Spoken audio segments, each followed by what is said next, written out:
There is so much beauty in this world. It's almost blinding. Yet, can you feel it?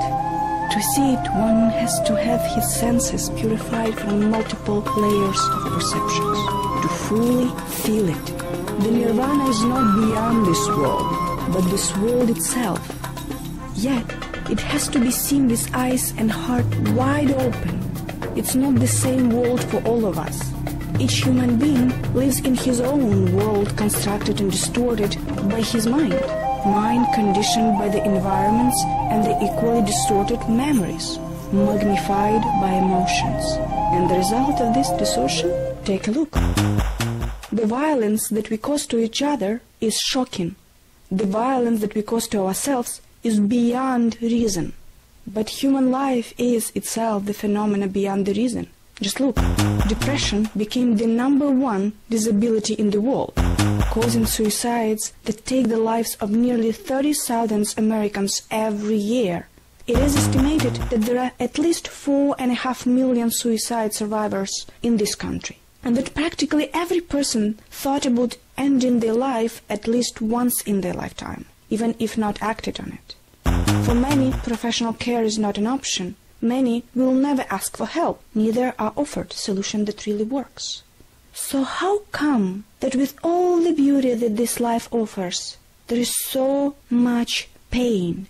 Billions of people on this planet lost zest for life. Yet, there are so many sunsets and sunrises to enjoy, so many adventures to experience. There are so many uncooked dishes, so many unkissed kisses, so much love to give. So many people to forgive. Many, as they hear me evangelizing unconditional forgiveness and compassion, often argue, it's easy for you to say, you have never suffered badly enough. Well, let me not bore you with the story of my rape and how I escaped from being murdered by a serial killer, and share only what is really important in the context of this conversation. This is me at the age of 31 or so. That's when I was planning a murder. Yes, you have heard it right. Look at me. Do I look like a murderer to you?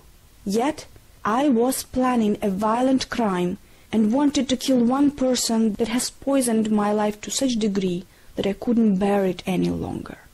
There was so much pain that I carried for years, so much sense of injustice, sense of betrayal, so much repressed anger, that one day my world started to fall apart. I accumulated so much pain in me that it has been buried deep down for years that suddenly I was about to explode.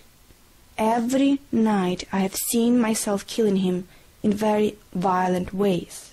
Every morning as I was waking up, I was praying to a non-existent God, I was an atheist, to help me get over this pain. Yet it was only increasing in intensity, till one day I caught myself thinking, okay, that must stop. I either need to end my own life because I can't bear it any longer, or I will have to kill him. I clearly remember sitting in my car with engine on for 15 minutes planning his death. I saw vividly how I first make him suffer as much pain as I did for all these years, and only then I will shoot him. First bullet will blow up his testicles, and second his head. It felt perfectly fine that I will be locked in the jail forever, or end up on the death chair. Nothing seemed as terrifying as to live in the agony of desire for revenge and fear that this burning pain will never go away. When I woke up from this stream of later terrifying thoughts, I felt profound shock. How I, who would never hurt a bug, who would never hurt any life form, how could I become so cold-blooded and plan a murder? It wasn't any thriller movie character, it was me. The shock penetrated my whole existence. I've instantly learned what criminals must be going through before they actually commit any act of violence. How much pain they must be suffering. Since then, my judgment towards those that we condemn and demand the death penalty and all prejudice vanished. Suddenly, deep compassion revealed itself. I realized that a human, like an animal, when pushed in the corner, is capable of anything. And I mean anything. Don't fool yourself. Anything, unless some options present themselves. For many, they don't. That's the only difference. When I realized how close I came to the point of no return, I dropped my car in the middle of nowhere and just started walking, fast, then running. I ran for so long and I ran so fast as I could never do again for even the most enormous cash reward.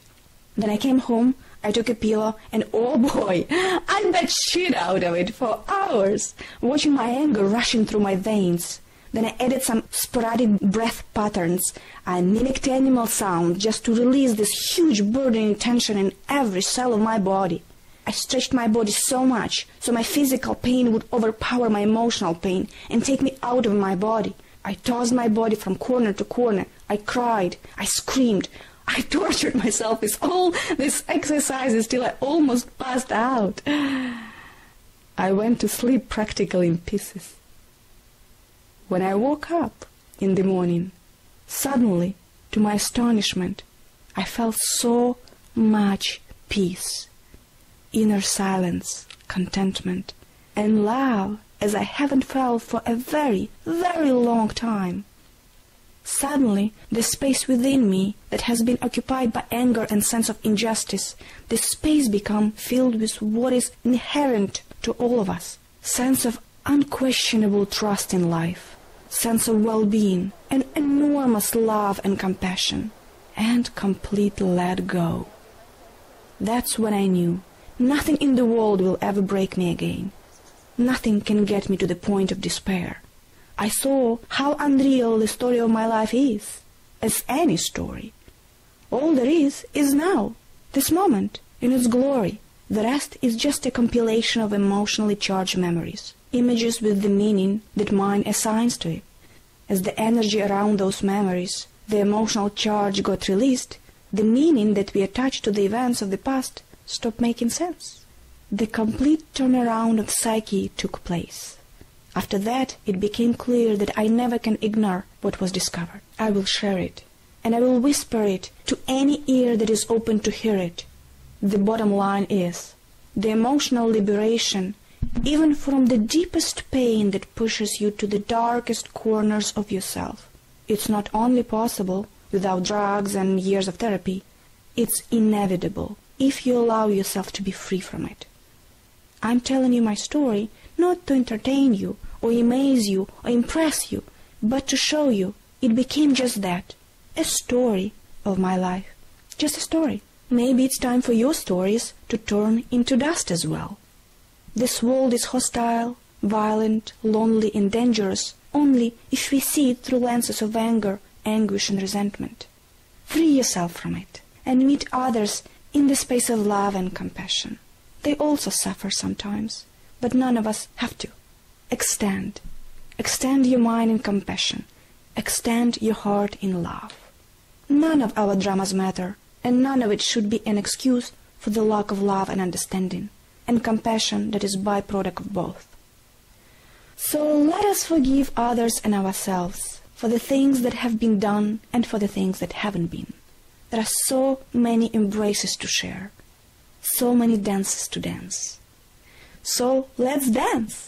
Let's come together, thousands of us, even if we need to start from small groups at first. And let's free this world from violence, healing one person at a time, in a safe and fun environment. Supporting others in transcending all confusion and all roadblocks to long-lasting joy and happiness. Let's merge in the dance. Let's melt our egos. Let's unify. Unify in love. Let's surrender to music. Let's trust life. Life is magnificent if we let ourselves to see beyond stories. So let's dance. Dance till the sun rises again and the world reveals its magnificence to us again and again.